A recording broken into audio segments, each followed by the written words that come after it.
transmitir a tua palavra para a tua igreja, a igreja adventista aqui do Pino. Que os meus irmãos e irmãs possam ter total atenção à tua palavra, porque o irmão Geraldo será nesse exato momento o teu porta-voz. Ele vai falar para nós a tua vontade, ó Deus. Que possamos ter total atenção às tuas palavras em nome de Jesus Cristo. Amém. Boa noite, igreja. Boa noite. Uma boa semana, né?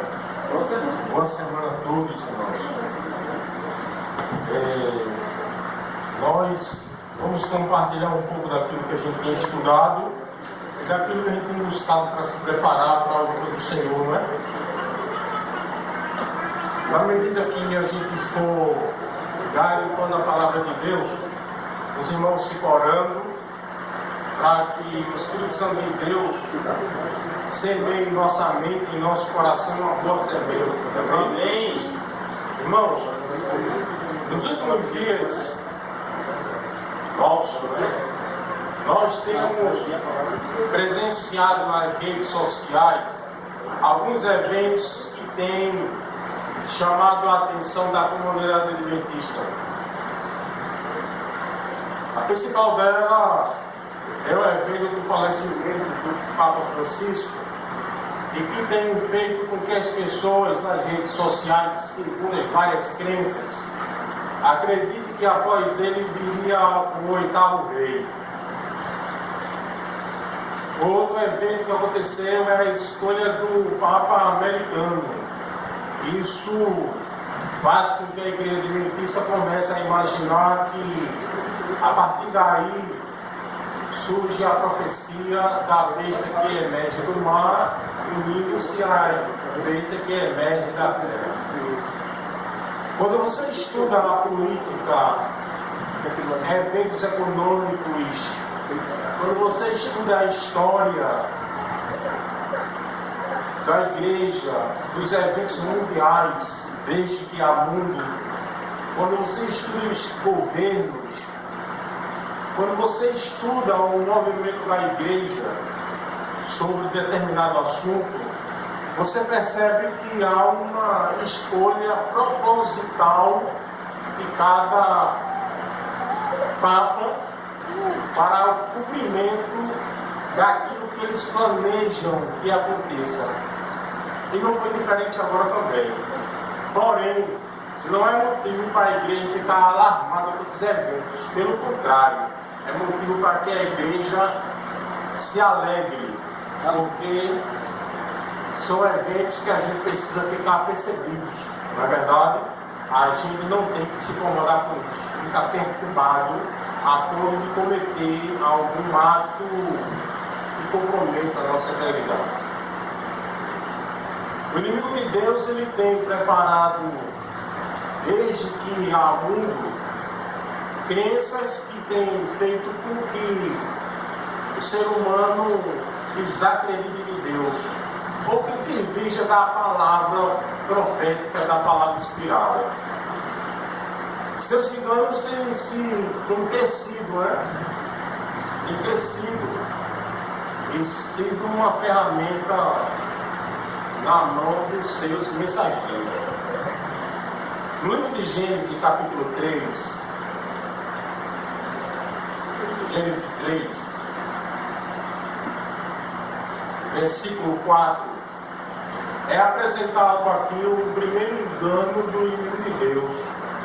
Deus havia dito a Eva. A propósito disso, irmãos, a gente precisa parar com a ideia de que a mulher foi culpada por isso, tá? A mulher não foi culpada por isso aí não, viu? O culpado por isso foi Adão. Bota uma coisa na sua cabeça.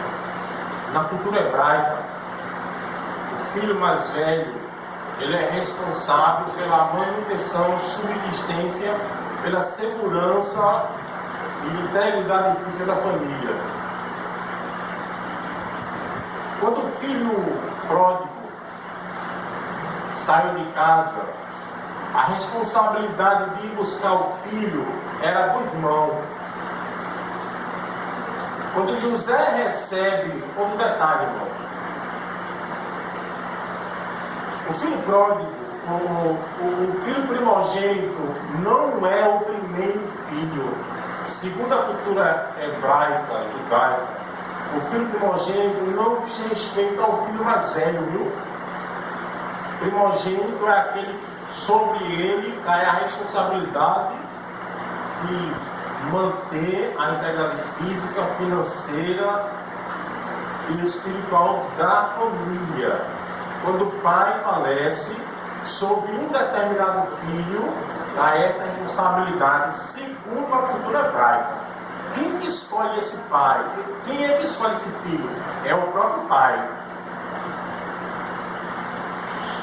Lembra que Deus havia prometido a Jacó, profetizado que o filho mais velho serviria ao mais novo? Lembra disso? Jacó, ele era, segundo a cultura hebraica, o primogênito. Segundo a cultura. A nós não. Nós, como ocidentais, acreditamos que o mais velho é o primogênito. Não. José do Egito, o primogênito, porque sobre ele pesou a responsabilidade, segundo os eventos proféticos, tudo que aconteceu com José, sobre ele pesou essa responsabilidade. Quando o pai deu a ele aquela túnica gerou um ciúme nos irmãos. Por quê, irmãos? Porque aquela túnica representava a primogenitura. Quem era o responsável de Caim e Abel?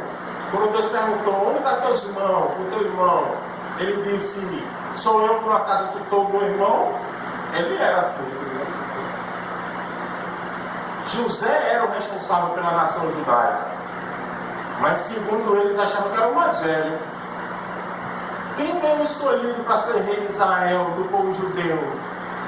Davi ou o irmão mais forte, o mais bonitão? O mais novo. Entendeu aí? Então, nem sempre é o mais velho, mas aquele que tem mais sabedoria e habilidade para tal responsabilidade. Por isso caiu sobre José, sobre Davi, essa responsabilidade. Entendeu? Adão foi o responsável da queda da raça humana. Jesus, ele é o segundo Adão, não é a segunda Eva. Então, para de culpar a mulher por isso. Adão tinha a responsabilidade de dizer a Eva e orientar e tomar conta dela. Ele foi responsável. Tá bom? Vamos lá. Por isso acontece esse evento aqui. Gênesis capítulo 3, versículo 4. Deus disse, filho, Adão alertou claramente, não toque nesse fruto, porque se você tocar, você vai morrer. Aí o que a serpente diz a Eva? Versículo 4. Então a serpente disse à mulher, é certo que não morrerás. Esse versículo ele tem sido aperfeiçoado nas comunidades cristãs para defender a teologia da imortalidade da alma, ensinando as pessoas que a alma ela é imortal. Isso é um problema enorme, porque seja santo ou não, seja salvo ou não salvo, a alma não vai morrer. A alma que será salva, a alma que será perdida, ficará perdida para sempre, irmãos. Veja que problema. A Bíblia não defende essa ideia. A imortalidade da alma é uma heresia bíblica. Abre em Ezequiel capítulo 4.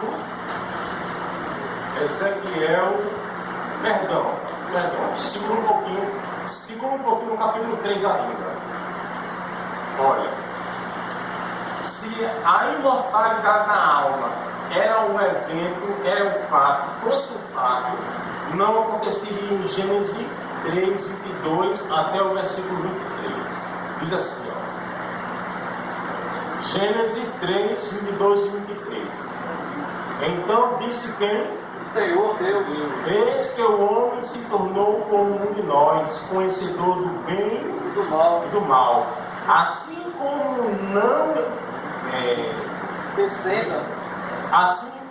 como não estenda a mão e tome também da árvore da vida e coma e viva eternamente.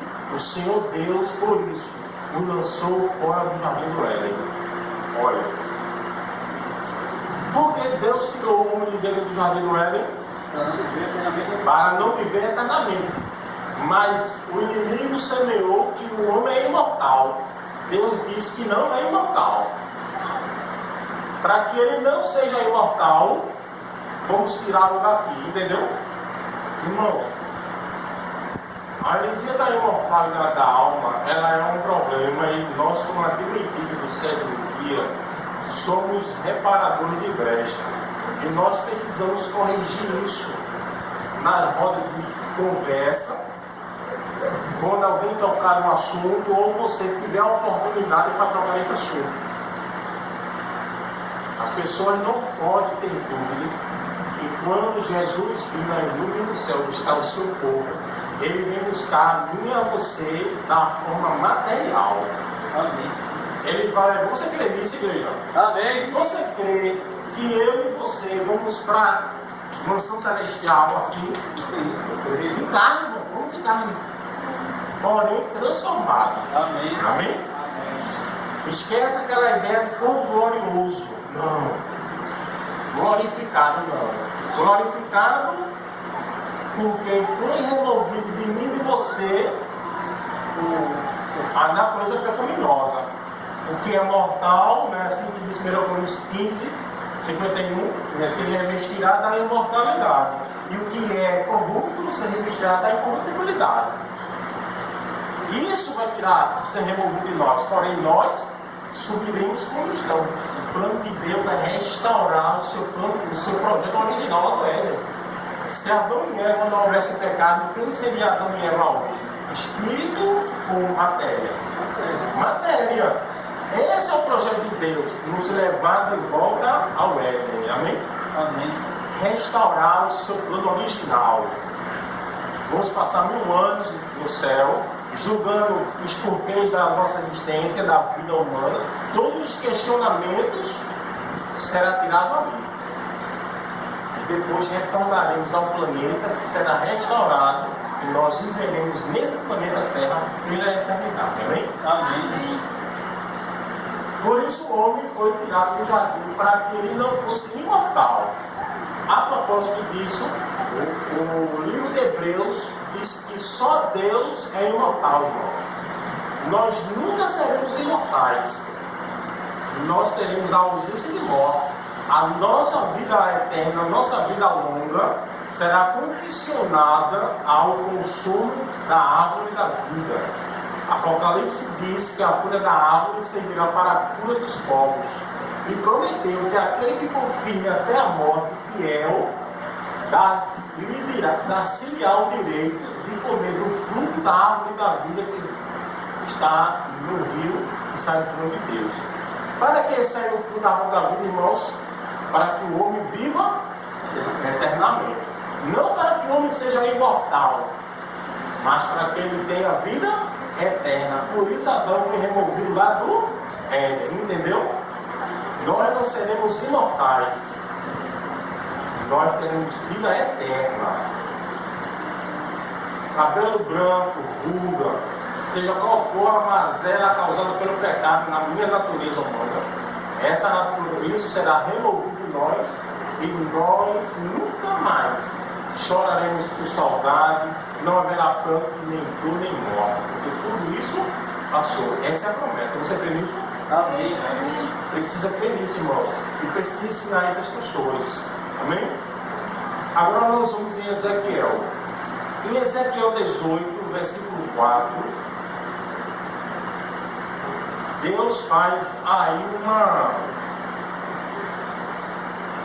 dá um esclarecimento ao povo. Ezequiel capítulo 4, capítulo 18, versículo 4.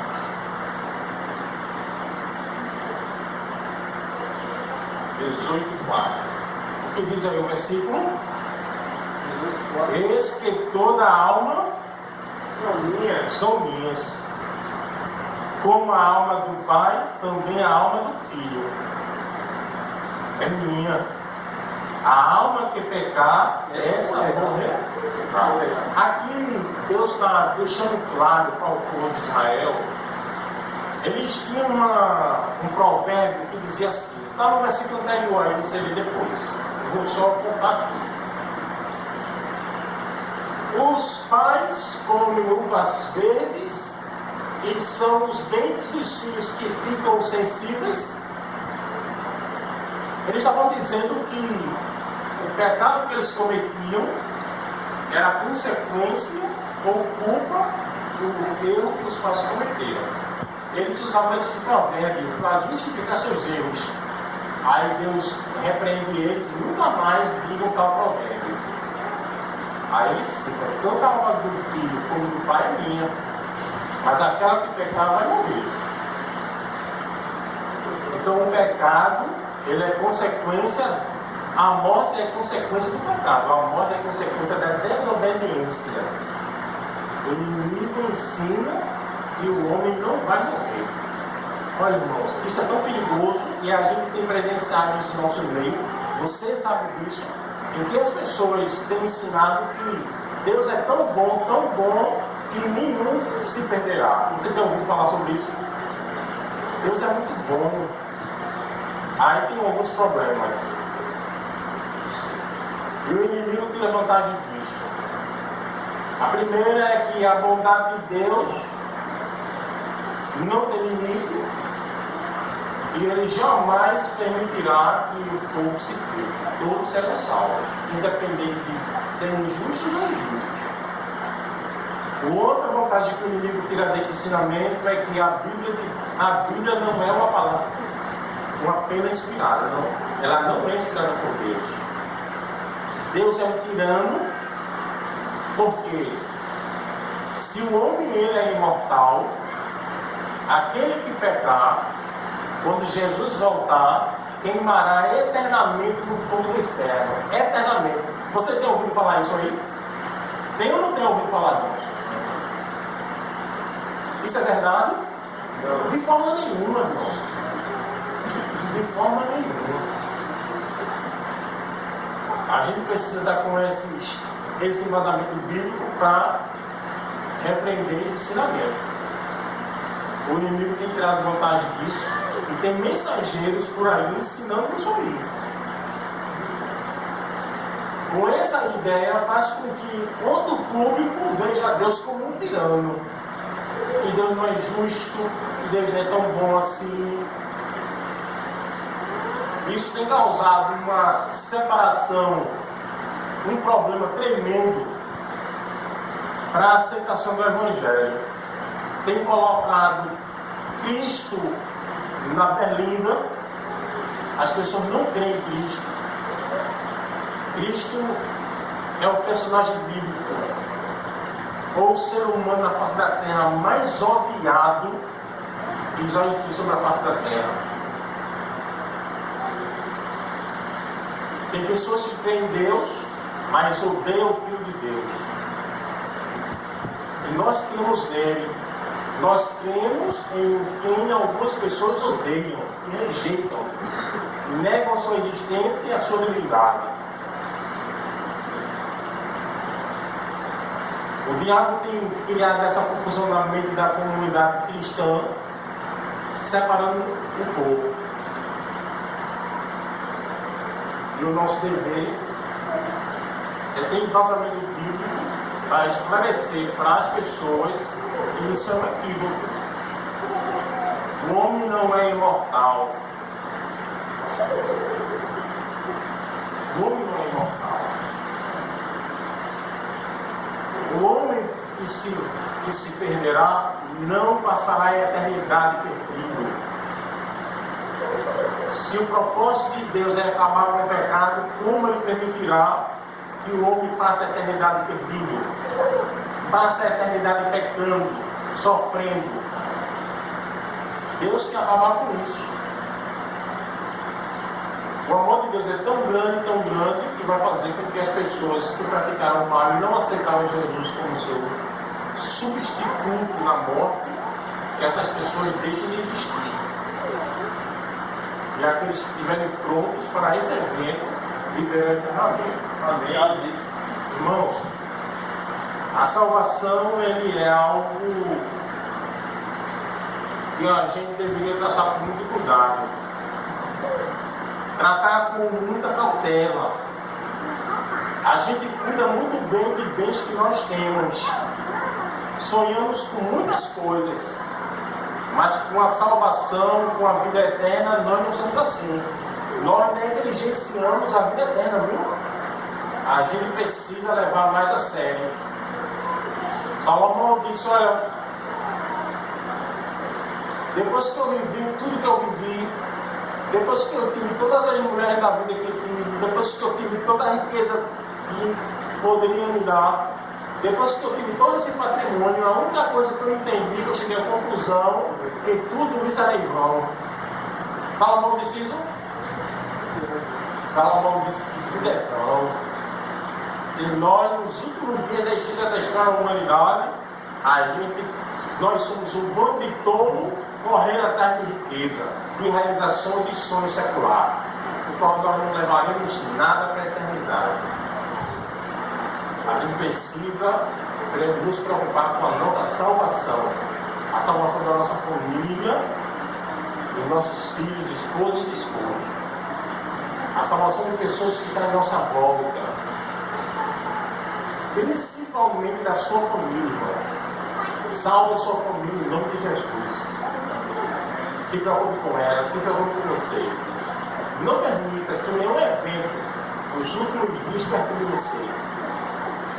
Eu tenho uma amiga que mora nos Estados Unidos e com essa agitação aí depois da eleição de Donald Trump e Elon Musk, né? Que foi chamado para ser conselheiro lá, participar do governo. Todo esse processo, o homem da tecnologia, né? O homem que tem mais satélite em órbita do que todos os países juntos. Não tem lugar que você possa ir que esse satélite não possa captar você, viu? Aonde você for, você pode fazer o que você quiser. Você será monitorado e localizado. E essa amiga, eu perguntei, deixa eu perguntar a ela, porque uma coisa a gente vê as pessoas falando aqui, né? Uma coisa é a rede social especular o que está acontecendo. Eu perguntei a ela. Ela disse que depois das eleições ela caiu em pranto, chorou. Porque lá a situação é de perto, né? Ficou apavorada. Acontece qualquer coisa, a gente como cristão que conhece profecias bíblicas, a gente fica logo agitado, fica logo preocupado. Agora Jesus vem, e Jesus não vem. É assim, não é? A gente fica logo preocupado. Agora ele vem, aí liga logo para o irmão, aí manda um vídeo, não é assim? Imagina se você vivesse na Primeira Guerra Mundial. Passou e Jesus não veio. A Segunda Guerra Mundial passou e Jesus não veio. Guerra de armamento, guerra econômica, financeira, ações por tudo isso. São estilos de guerra, viu? Guerra de ideologia e cultura. Nós estamos vivendo hoje uma guerra ideológica e cultural, irmãos, que dividiu o povo. Para de falar de negro e para de falar que a noite é negra. Esses dias, uma moça falou na rede social que o Monte Everest, no Monte Everest há racismo. Quem ouviu esse vídeo? No Monte Everest há racismo. Há racismo no Monte Everest. Porque não há um negro lá que consiga subir no Monte Everest. E eu me pergunto, o que eu vou fazer no Monte Everest? Eu perguntei lá no vídeo, o que eu vou fazer no Monte Everest? E por favor, não deixe ela subir lá não, porque ela vai ser a peste negra lá no Monte Everest. Ela vai estar pronta boa no Monte Everest. Aí um monte de comentário criticando ela. Veja onde nós estamos vivendo, irmãos. Nada pode levar a palavra negro, preto, escuro, que é preconceito. Então, nem aí, eu minha porra. Se eu nascesse 3 milhões de vezes, eu queria ser essa porra. Pensa uma favorita, não desfavoreço os outros. Mas eu não tenho pobre nem com minha porra. E quem quiser me chamar de negro, negão, preto, escuro, pode ficar à vontade, pode chamar. estão nem aí. As pessoas se preocupam com isso, não. As pessoas se preocupam com a não aceitação do movimento homossexual. Aí tem acontecido isso no nosso meio, esses dias. De 2018 para cá, esse movimento separando o povo, né? Separando o povo, a camisa da Copa vai ser vermelha, separando o povo. Guerras ideológicas. Na Europa essas guerras já aconteceram, já acabaram. Né? Nós estamos vivendo isso aqui, as pessoas dizem assim, o Brasil, tudo que não presta que vê lá fora quer copiar, não é que ele quer copiar não, porque essa é a tendência mesmo. Essas guerras é necessário que venha. Quando eles falam de guerra, são rumores de guerra. Quando fala de guerra, não é só guerra armada não. Esse boicote econômico que o americano lá fez com a China é uma guerra econômica. Estão se entendendo, né? Estão se entendendo. Estão chegando a um denominador comum. A China não é economicamente o país que diz que é. Os Estados Unidos está quebrado, está querendo se erguer. Aí fica com essa estratégia. E nós ficamos tontos, preocupados. Agora vem perseguição. Não, você está preocupado com a perseguição? Não. Ela que venha, né, irmão? Ela que venha. Porque quando ela vier, durará pouco tempo. Essa é a promessa. Durará pouco tempo. Glória a Deus por isso, né? A gente está indo para casa, irmãos, e nem sabe o que está indo. E para ir para casa você pode levar chuva, banho de lama. É assim, não é? Pisar numa poça de lama, quando pular a poça de lama, pisar no lodo, vai com a perna pela roupa, no caminho para o trabalho. Quando nós estamos indo para casa, faça sol, faça chuva, não tem problema, eu vou chegar em casa. Não tem pressa para chegar em casa. Eu estou indo para casa. É um lugar, irmãos, que nós nunca deveríamos ter saído. O melhor lugar do mundo, irmãos. O melhor lugar do mundo, irmão, é morar com o Pai. Sabe por quê? Por que é o melhor lugar do mundo é morar com o Pai? Eu não tenho mais pai e sinto saudade dele, sinto saudade dele, procurar dele conselhos. Aí eu faço um monte de bobagem, sem experiência nenhuma, faço um monte de bobagem, tenho feito um monte de bobagem na minha vida. Porque eu não tive, quando eu faleceu, eu tinha 27 anos. A partir daí foi por minha conta de risco. Não tenho mais papai para perguntar a ele, o que o senhor acha disso? Não tem mais papai. Eu que tinha que decidir tudo sozinho. O melhor lugar do mundo é a casa do Pai, porque lá tem segurança, mantimento, amor, afeto, irmãos. Tem proteção, garantia total. A casa do Pai. O mundo ensina que o homem mais velho já deve sair da casa do Pai. Quantos anos tem? Eu acabo de dizer idade. Eu moro com meu pai. Então, eu moro com teu pai? E eu vou sair da casa do meu pai por quê, irmãos? A Bíblia diz que o homem só pode sair da casa do pai para assumir uma mulher. Assim não é. Une-se o homem a uma mulher, torne-se uma só carne. Deixa o pai e mãe. Essa é a finalidade. Mas as pessoas têm aventurado por aí, mulheres, homens, jovens, no fundo da idade, arrumou o primeiro emprego, pode pagar uma casinha, comprar um carrinho, já quer sair da casa do papai. Quebra a cara, irmãos. Se envolve com homem ou com mulher que não deve, e assim vai levando uma vida no empurrão. Se seguisse a orientação bíblica, não levaria essas pancadas na vida. A Bíblia ela é sábia ao dizer, mas o inimigo ensina outras coisas, irmãos. O inimigo tem usado estratégia para confundir o povo.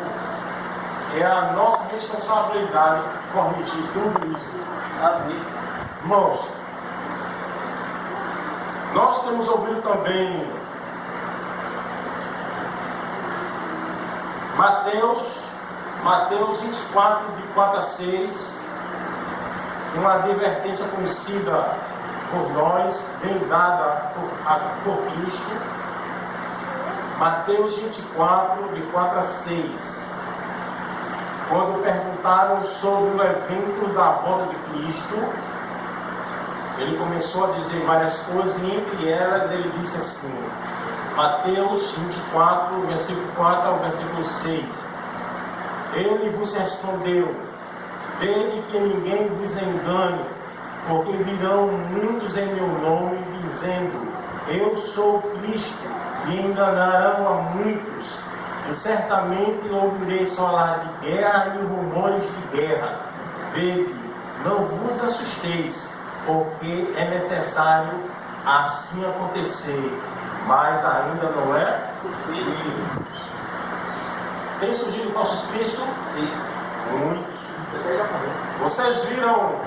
Vocês viram um pronunciamento de um islâmico dizendo que era o descendente de Moisés, que era o descendente, era da linhagem do apóstolo Pedro? Eu sou o verdadeiro Papa. Todos os papas que passaram por aí eles são falsos. Eu sou o verdadeiro Papa, o Filho do Deus vivo. Lá na rede social aí. Isso foi umas 3 semanas atrás. Viralizou na rede social, irmãos. E deixou alguns cristãos. A gente vai nos comentários, aí vê lá um monte de cristão fazendo comentários. Eu aprendo tudo. Jesus disse, ei meu bicho na gaiola. Eu avisei que vão surgir homens assim, não está preocupado porque as pessoas começam a especular ali, acreditando que vai ser, agora esse é o anticristo. Não, é só um falso Cristo. Jesus deixou claro, meu filho, cuidado, para que ninguém nos engane, surgirão falsos cristos, falsos profetas.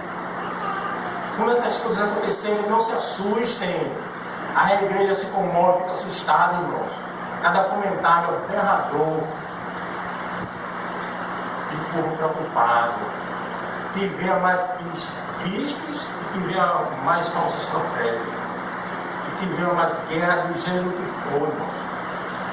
Nós precisamos ficar atentos, vigilantes, para que quando Jesus vir na luz do céu, a gente saiba que é a hora de pagar. Amém. Você está preparado, irmãos. Preparado, prontos.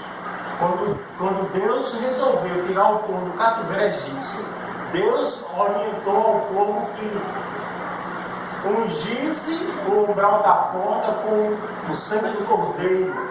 E orientou que eles comessem ervas amargas e que comessem pães ásperos. E é um pão sem fermento.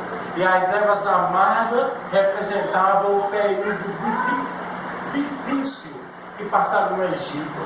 Diz, como pães ásperos e ervas amargas, porque essa noite eu os visitarei. Amém? Amém. Isso é um motivo para se alegrar. Os filhos primogênitos morrerão. Você está preocupado com o seu filho primogênito? Se você obedecer ao que Deus orientou, não é motivo de preocupação. Não é motivo para ficar atormentado. Confie em Deus, somente. Amém. Creia nele. E aconteça o que acontecer, ele tomará conta de você e da sua família. Amém? Amém. Irmãos, ainda em Mateus 24, versículo 37, 24, 37, passa a página aí. Outro ensinamento que tem levado o povo a crer na imortalidade da alma é esse aqui, irmãos.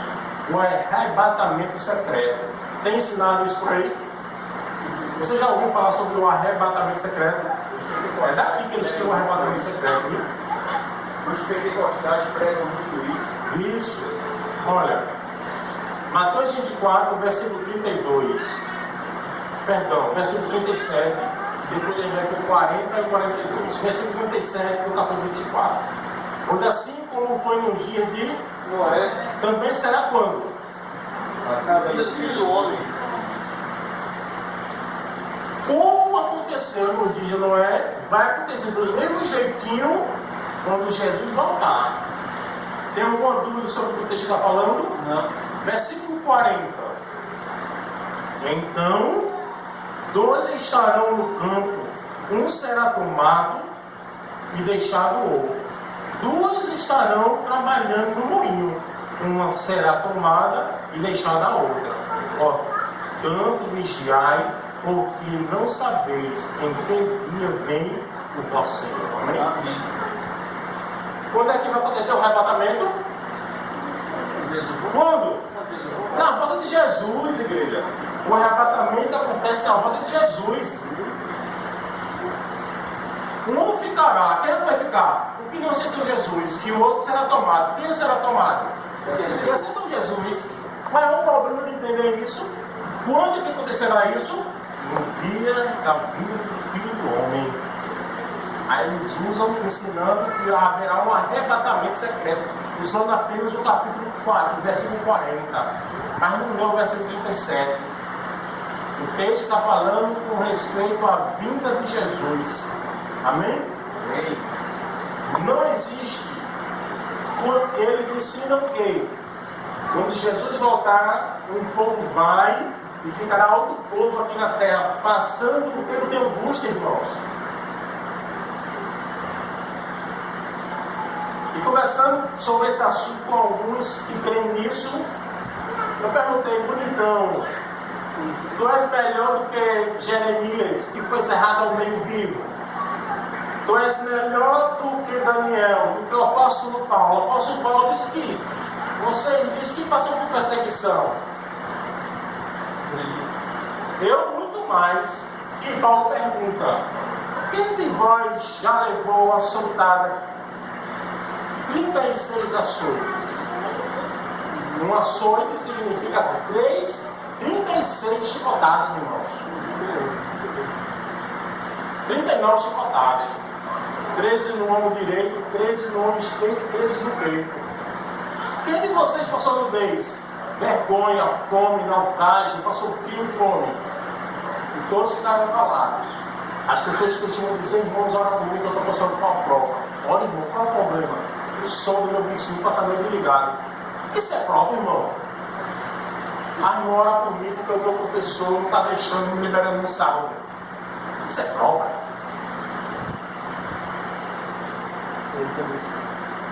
Você entende que as pessoas dizem que está passando provação por coisas boas? Bem-aventurados sois quando vos injuriarem, vos perseguirem por causa do meu nome. Se não for por causa de Jesus, chorou, filho. Se for por causa do Evangelho, por causa de Jesus, sim. Aí as pessoas dizem que ensinam aí por fora que o tempo de angústia eles não vão passar. Eles são melhores do que os discípulos que tiveram a cabeça decepada, o corpo, os membros arrancados, a pele tirada vivo. Eles são melhores do que esses apóstolos. Eles não vão passar pelo tempo de angústia, porque já sofreram muito e não é justo. Aí na terra vai ficar os que não obedeceram, passar um período de angústia para se purificar e subir. Onde é que está a Escritura Sagrada?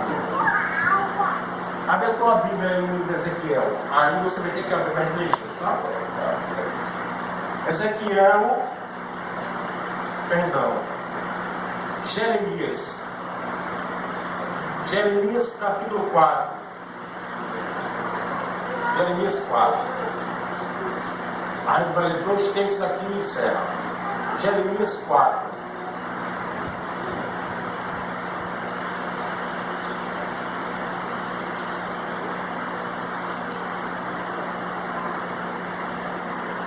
Guarda esses textos para que quando as pessoas digam que um grupo ficará aqui e o outro grupo será levado.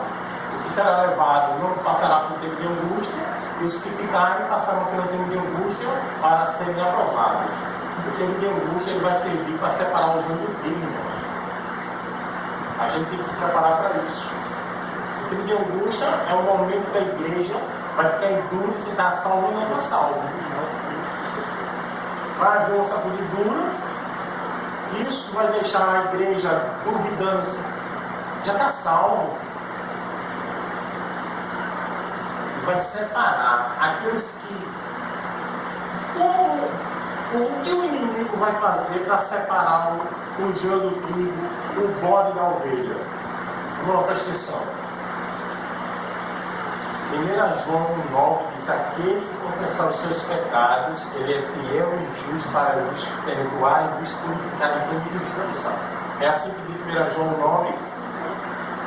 A Bíblia diz também que aquele que confessa e deixa alcançará misericórdia. Irmãos, todos os nossos pecados cometidos precisam ser confessados ao Senhor para que haja remissão de pecado, remover de nós a condenação que o pecado causaria. A promessa não é que todo que pecar morrerá? É isso que diz Ezequiel 18:4. Aquele que pecar morrerá, toda alma que pecar morrerá. Mas em João disse: mas se confessar, será perdoado. O que confessa e deixa, alcança a misericórdia. Amém. Amém? Amém. É necessário que eu e você confesse. Porque o inimigo vai usar isso contra você, irmãos. O livro Grande Conflito, falando sobre a crise final, fala isso aí, deixa bem claro. Ele fez isso com Moisés, ele disse com Moisés, ele reclamou, é meu, ele desobedeceu. Jesus disse que o Senhor te repreenda. Não ousou nem brigar com ele, questionar.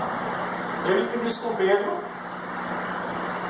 Jesus chegou a Pedro achando que era o crente, o cristão de verdade que aguentava. Pedro, Simão, eis que o diabo pediu que tu te sacudisse, como o grão é sacudido pela peneira. Eu, porém, intercedi por ti, para que a tua fé não desfaleça. Irmãos, não brinca não. Não ache que você é forte. O apóstolo Paulo disse aos Coríntios 12: quando me pôs espinho na carne, mensageiro de Satanás, para que eu não me desobedecesse com as grandezas das revelações que me eram dadas. E por 3 vezes clamei ao Senhor que afastasse de mim. Ele, porém, me disse: a minha graça te basta. Amém. E aí Paulo diz, Paulo entende que é na fraqueza que eu sou forte. Quando eu acho que eu sou forte, eu sou fraco. Quando eu acho que eu aguento, eu caio. Mas quando eu acho que eu sou fraco, debilitado, eu me entrego na mão do Senhor para que eu possa vencer. Amém. Nunca confie em você. Confie em Cristo.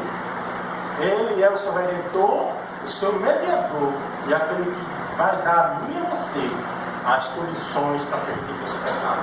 Amém. Amém? Só assim seremos vitoriosos. E confesse todos. Não guarde-os, porque ele será usado por você, não tenha dúvida. Os profecias no livro do Grande Conflito, falando sobre um determinado assunto, ele disse que serão esmagados, irmãos.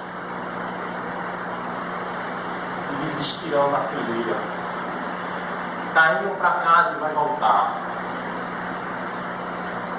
Não brinque. Não brinque com sua salvação. Vamos nos salvar, irmãos. Vamos para casa. A gente está cansado de viver aqui ou não está? Estamos cansados. Vamos nos preparar para isso. Esquece o problema do som, o cachorro que late a noite toda. Esquece o problema da vida, irmãos. Isso é bobagem. Comparado com a eternidade, isso não é nada, irmão. Isso não é nada. O que é uma topada para quem está indo para frente? É uma ajuda, é ou não é? A gente está aí. Que dor. Que glória que eu vou para frente, irmãos. Não passa mais, é mais largo. Não é nada demais, irmão. A gente está indo para casa. Você sabe o que significa que está indo para casa? Você sabe que Jesus vai voltar hoje? Fica. Esse ano vou para casa. Igreja do Pina, vamos para casa. Amém. Chegou a hora. Amém. Vai buscar. Glória a Deus, né? Não. Não se preocupa com nada na vida. Tudo é correr atrás do vento, tudo é bobagem. Tudo é bobagem. Essa semana minha mãe reclamando, qualquer coisa ela reclama. Eita, arroz queimou. Só glória, irmão. Tem mais feijão, arroz ali, cozinha mais. Cozinha mais. Poxa, deixei o feijão queimar, só limpo, né? Eita, esqueci que o feijão queimou. Aí eu chego e me assusto, irmão. Quando ela faz isso, eu me assusto. Ontem à noite eu tenho uma cadela, ela estava no quintal dormindo, lá fora eu só estava no quintal na frente. À meia-noite, irmão. Achar que ela está grávida, que eu abri para ela passar e postei. Só que está na minha casa, irmão, ela tem 15 metros. Ela é maior que essa aqui. Ela tem 15 metros por 8. E a cadela fica solta ali. Eu estou lá dentro de casa, aí a minha mãe faz assim: tu estás aí fazendo o quê? Eu pensei que era alguém, eu esqueci da cachorra, irmão. Eu me levantei do quarto, eu estava estudando, me levantei com um susto e a chave aqui na porta. Meu Deus, quem foi que chamou aí? É a cachorra. Entendeu? Tem que ter suavidade para falar as coisas, né? Aí vem e fala: eita! Aí causa uma ansiedade no coração, deixa aflito o coração do outro que ouviu, não sabe nem do que se trata. É uma bobagem. A gente é assim, não é? A gente é assim, cara. Tem que parar com isso, meu irmão. Tem que parar com isso. Olha, vamos pro texto. Ezequiel 4, né? Jeremias, né? Jeremias 4. Olha esse verso, meu irmão. Não esquece ele não. Olha esse verso. Versículo 23 até o 27. Diz assim: essa é uma profecia que diz respeito à vinda de Jesus, viu? Jeremias está citando o estado físico do planeta Terra quando Jesus voltar. Ele diz assim: ó, olhei para a terra e ela sem forma vazia. Era lá no começo assim, e voltará a ser para a terra e ela sem forma e vazia, né? Para os céus e não tinha luz. Olhei para os montes e eis que tremiam e todos os solteiros estremeciam. Olhei e eis que não havia homem nenhum e todas as aves do céu haviam fugido. Olhei ainda e eis que a terra fértil era um deserto e todas as suas cidades estavam derribadas diante do Senhor, diante do furor da sua ira. Pois assim diz o Senhor: toda a terra será assolada, porém não a consumirei de todo. Sabe o que é esse de todo? Nem todos serão consumidos. Uma parte eu vou conservar. Quem é essa parte, irmãos? Os fiéis, irmãos. O apóstolo Pedro diz assim em sua carta: eis que os objetos da terra se desfarão abrasadamente. Sabe o que é desfazer abrasadamente, irmãos? Seja qual for a substância, por mais dura que seja, o nióbio é um dos metais mais duros encontrado na tabela periódica.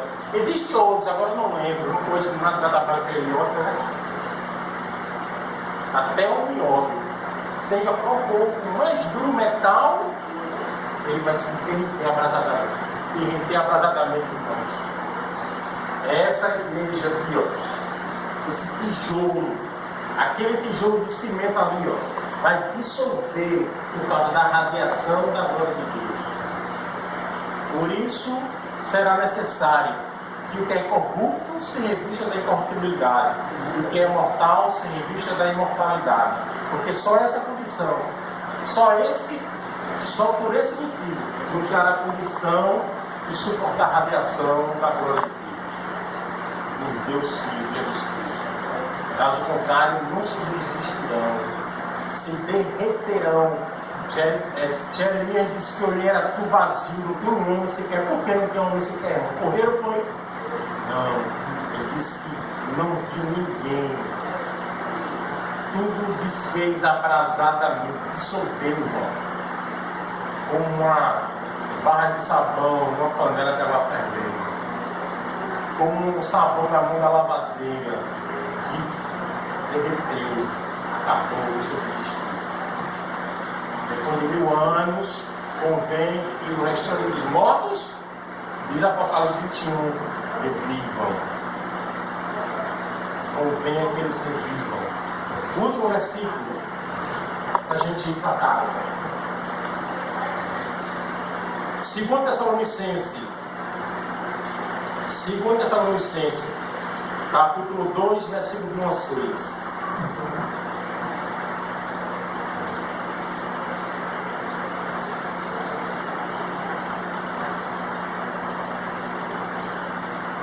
Capítulo 2, 1 a 6. Diz assim: irmãos,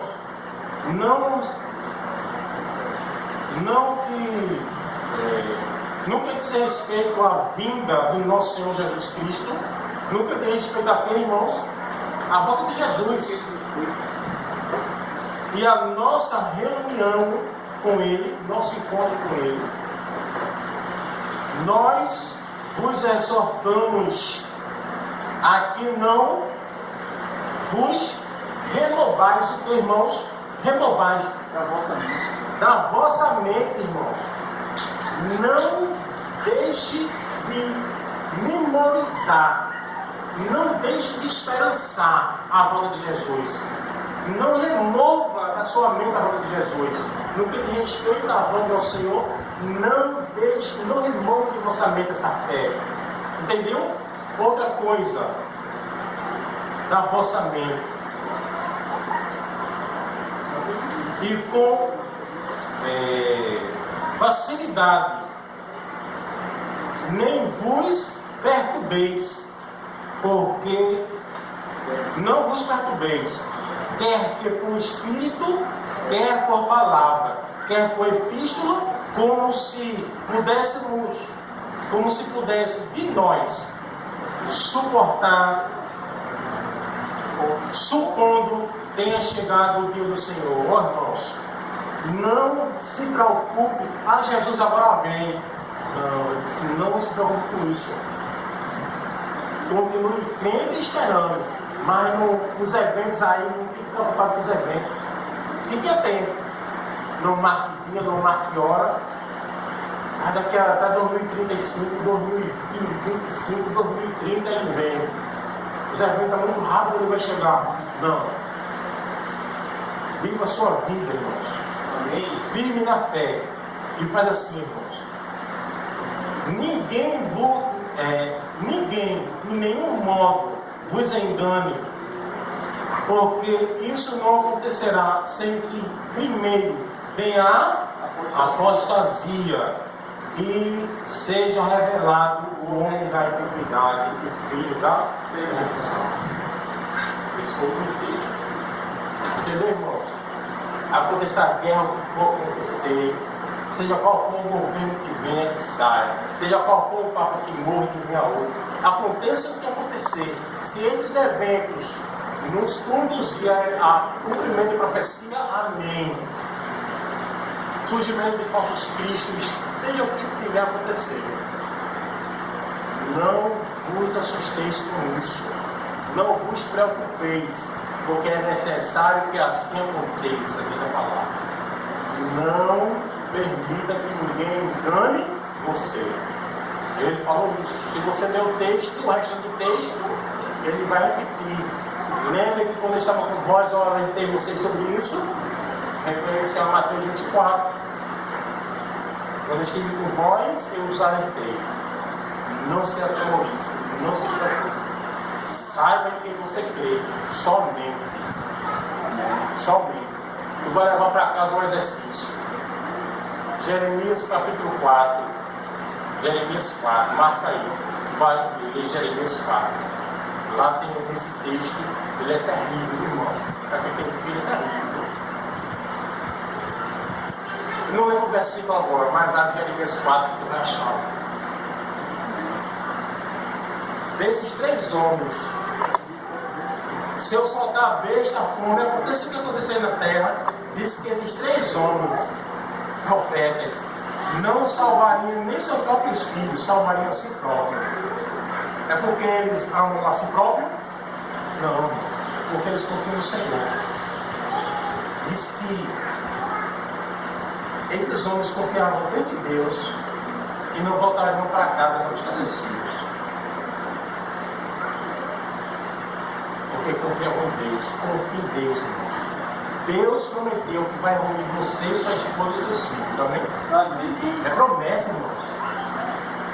Quem estiver no campo não volta para buscar a capa, não é assim? Quando vinha o dia da abominável da desolação, não volte para casa. Deus vai tomar conta de você. Deus não permitirá que aqueles que guardaram o sábado nem sejam tocados no fim do seu cabelo. Amém? Você vai sofrer pressão psicológica, mas a profecia diz que um fio de cabelo seu não será tocado. Fica tranquilo. Falar é fácil, meu irmão. Falar é fácil, mas na hora o sistema nervoso vai balatando, que nós vamos defecar. Nós vamos mirando a roupa. O sistema nervoso abalado, irmãos. Os músculos não seguram seu corpo em pé. A agonia, a angústia será tão grande que a gente vai desmaiar. Mas confiante no Senhor, Ele disse: eu os levarei vivos para casa, porque eu vim fazer a vontade do meu Pai. E todos aqueles que vierem até mim, eu não os perderei, eu os ressuscitarei. Amém. Vamos vivos para casa, irmãos. Ainda que morra, eu ressuscitarei. Glória a Deus. Lá no tempo da tua morte, nós somos vivos para a honra e glória do Senhor. Confessemos nossos pecados, conservemos nossa comunhão com Deus, mantenhamos firme nosso foco no céu e não vamos permitir que ocorra o que for, crença alguma, perturbe a nossa comunhão com o Senhor. A gente sabe que tem feito. Vamos cantar isso novamente. E no 179, vamos cantar e vamos para casa.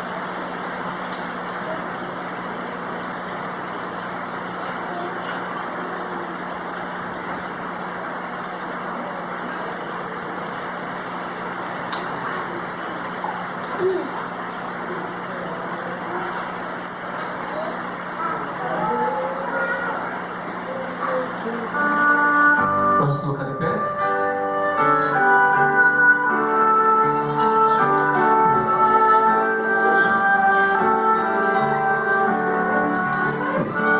Nós sabemos em quem tem crido. Vamos continuar firmes na fé, confiando no nosso Senhor e Salvador Jesus Cristo.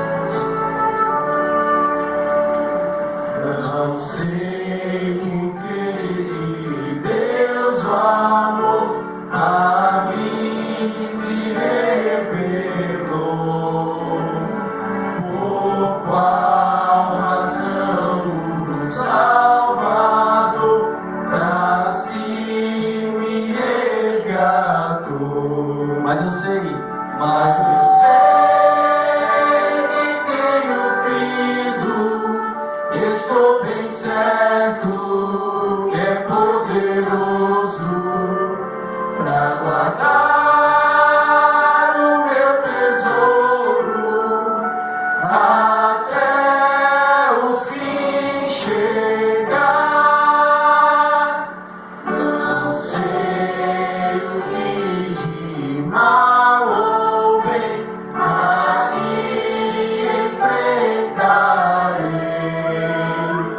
Se mal ou vários dias vem, se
4 termina Davi dizendo em paz que logo pega o sono. Por que aconteceu isso?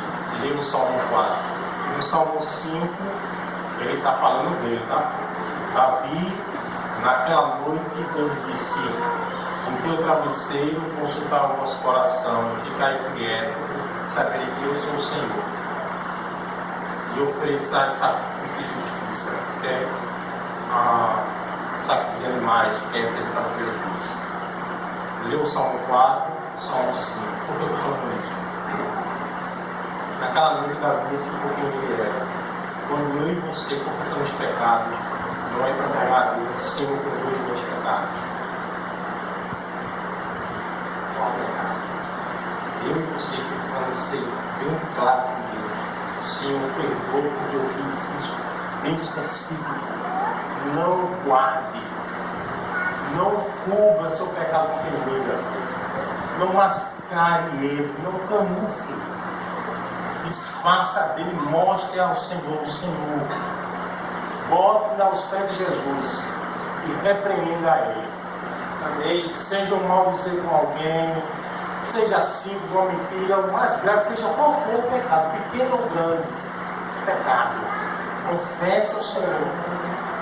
Nunca diga ao Senhor: perdoa os meus pecados.